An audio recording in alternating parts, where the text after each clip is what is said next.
All right, coming in at number 16 on our organizational value rankings heading into the 2023 season, it's Anton Forsberg. And it's so unfortunate that the double MCL tear ended his season in the game after the All-Star break, because I think Senators fans were really appreciating the consistency that he was starting to deliver on like he did Yeah. the previous year. But it's just this year, I mean, November was so up and down in terms of the consistency for the team. But as a fan, I'm always confident when Forsberg's got the start. Maybe though, Pillsy, the first time we ever saw him live was that 46 save win against the Leafs in the home opener in 2021. So Yeah. we've seen this guy can stand on his head, and when he does, man, he's a sick goalie.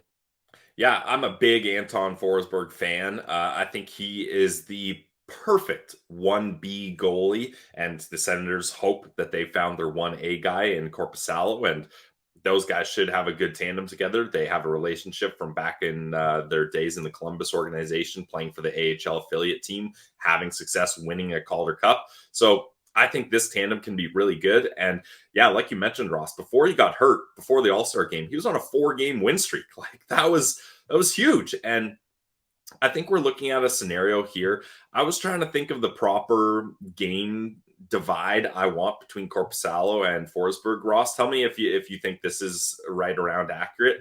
I think I'd like to see 47 games for Korpisalo and 35 for Forsberg. I thought you were going to say 41 and 41. I would have had a great laugh. No, I did the math on this one. I got the calculator out and figured it out. But yeah, 47 for Korpisalo, 35 for Forsberg. Yeah, I'd be happy with that, let's say. And what I hope DJ does, and more so Zach Burke, because DJ's been pretty clear, like the goalie coach makes the decision of who's going to start that night. Let these guys stay hot. Yes.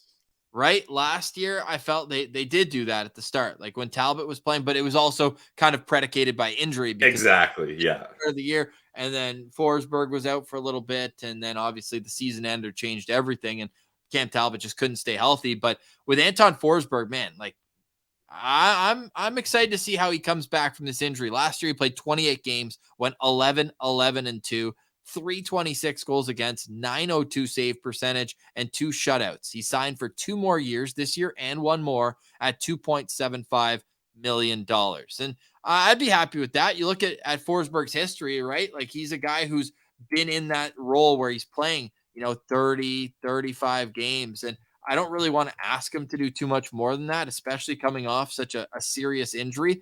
But man, I don't want him playing 46 like he did his first full season in Ottawa. Like, yeah, split the difference, which is I think what you're pretty much doing there, Pillsy, between the 46 he played last year and the 28 he played this year. So, man, there's a sweet spot in there somewhere, but he's certainly given the Senators competent goal. He's actually played 82 games, Pillsy, as a Senator, so an exact full season, and he's got a 911 save percentage. So if he can keep that save percentage between 910 and 915, I think the Sens are in a good spot next year.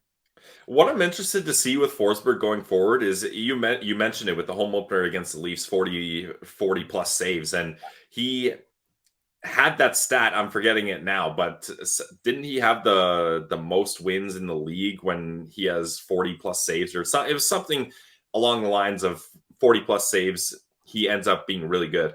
So now that the Sens decor is bolstered, arguably their best decor in a long time, I wonder if he's going to be able to thrive with a little less action, because some goalies, they thrive on feeling the puck, being involved in the game. I wonder if that will have an impact on him, but that only time will tell. I'm sure that he's still going to be a solid option there. And he said it. He's 100%. He's on the ice practicing. He said he would have been ready last season if the Sens had made it to the playoffs. So as far as the injury concerns, right off the bat, I'm not concerned. But as you get into a long season and he's getting up there, he's a 30-year-old goalie now, and you're looking at coming off 2 MCL injuries.